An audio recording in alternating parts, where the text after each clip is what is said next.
আসসালামু আলাইকুম, সবাই কেমন আছেন? আশা করি সবাই ভালো আছেন। আজকে আপু নেহারি আর রুটি পাঠিয়েছিল, সেগুলো দিয়েই নাস্তা করলাম। আজকে আবার দাওয়াত ছিল, তাই ঘরে সব কাজ গুছিয়ে ছেলে আর মেয়ের ড্রেস বের করে নিয়েছি। আমরা সবাই রেডি, এখন বের হয়ে যাব। আজকে আপনাদের ভাইয়া, আমার ভাই, সবাই যাচ্ছি আমরা। আমার ছোট মামি, বড় মামি সবাই যাচ্ছে। এই তো আমার ছোট মামি, বড় মামি। খাওয়া দাওয়ার ভিডিওটা আপনাদের সাথে আর শেয়ার করলাম না। খাওয়া দাওয়া শেষ করে এখন সবাই বাসায় চলে যাচ্ছি। বাসায় এসে কিছুক্ষণ পর আপনার ভাইয়াকে চা রান্না করে দিলাম। তার প্রচুর ঠান্ডা লেগেছে, তাই রং চা করে দিলাম আদা দিয়ে। এখন রাতের জন্য রান্না করব, ডাল ভুনা করব আর ডিম ভাজবো। তো পেঁয়াজ, কাঁচামরিচ, হলুদ, মরিচ, তেল সব একসাথে দিয়ে একটু কষিয়ে নেব। কষানো হয়ে গেলে তারপর একটু পানি দিয়ে দেব। পানি দিয়ে কিছুক্ষণ ঢাকনা দিয়ে ঢেকে দেব। ডালগুলো হয়ে গেলে তারপর ধনিয়া পাতা দিয়ে নামিয়ে ফেলবো। এই তো ডাল রান্না হয়ে গেছে, এখন ডিম ভাজবো। ডিম ভাজা শেষ, এখন সবাই খাওয়া দাওয়া করবো। এটা ছিল তার পরের দিন। তুমি কি করছো এখানে? এখন ঘুম দিবা? সত্যি বাইরে যাওয়া যাবে না। সকালে নাস্তা করে রান্না করতে চলে আসছি। আজকে আম ডাল রান্না করব। আম দিয়ে ডাল রান্না করলে ভালো লাগে, তাই আজকে আম ডাল রান্না করব। আর মাছ ভুনা করব, শাক রান্না করব। মাছ ভালোভাবে ধুয়ে তারপর হলুদ মরিচ দিয়ে লবণ দিয়ে মেখে নিয়েছি। এখন ভেজে নেব মাছগুলো। মাছ ভাজা হয়ে গেছে, এখন মাছগুলো নামিয়ে ফেলবো। ডাল বাগার দেবো, ডাল বলক এসে পড়েছে। তো ডালে ধনিয়া পাতা দিয়ে দিলাম, পেঁয়াজ আর রসুন দিয়ে ডালটা বাগার দিয়ে দেবো এখন। এই তো ডালটা বাগার দিয়ে দিলাম, এখন ডালটা নামিয়ে ফেলবো। এখন মাছ ভুনা করব, তাই পেঁয়াজটা একটু ভাজা ভাজা করে আদা রসুন দিয়ে দিয়েছি। তারপর হলুদ মরিচ লবণ দিয়ে পানি দিয়ে দেব।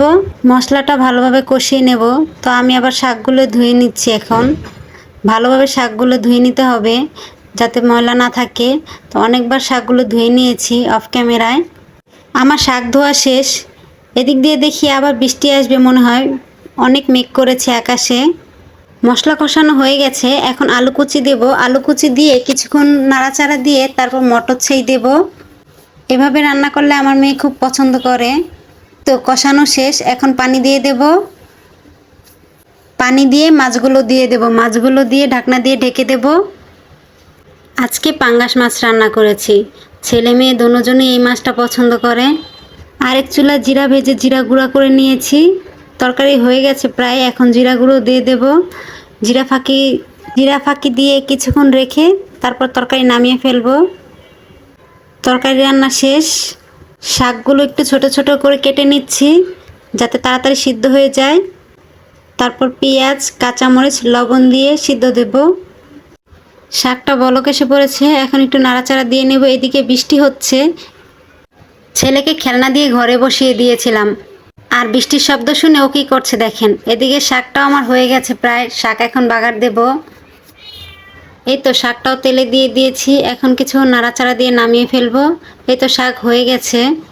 সব কাজ শেষ করে মেয়েকে খাবার দিলাম, আমিও খেয়ে নিলাম। ভিডিওটা ভালো লাগলে লাইক, কমেন্ট, শেয়ার করে দিবেন। আর মানুষ মাত্রই ভুল, যদি কথা কোনো ভুল হয়ে থাকে মাফ করে দিবেন। ছোট বোনকে নিয়ে বের হয়ে গেলাম, ভাবির জন্য 3 পিস কিনবো। আমার ভাবিও এসেছে আমাদের সাথে। তো আজকে 3 পিস কিনা শেষ। আজকে আর আপনাদের ঘুরে দেখালাম না, অন্য আরেকদিন দেখাবো। ছেলেটাকে বাসায় রেখে এসেছি। তো আস্তে আস্তে সন্ধ্যা হয়ে গেছে। আজকে আকাশে খুব সুন্দরভাবে চাঁদ উঠেছে। তো চাঁদ দেখতে কার কার ভালো লাগে কমেন্ট বক্সে জানাবেন। সবাই ভালো থাকবেন। আল্লাহ হাফেজ।